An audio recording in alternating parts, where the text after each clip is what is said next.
się denerwujemy. To premiera. Brawo! Brawo!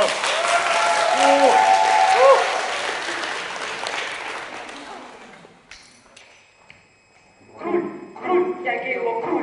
Król Jadwiga Bona i Zygmunt August. Na Wawelu! Kraków, zeżrał wszystkich dziewczyn, co smoka zabiliśmy.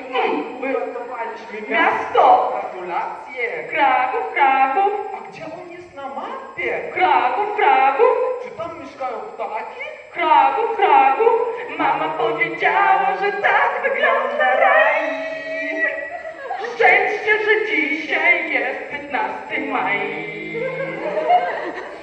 Słubice, Kraków, tu Słubice przyjechał. Słubice, do Słubice.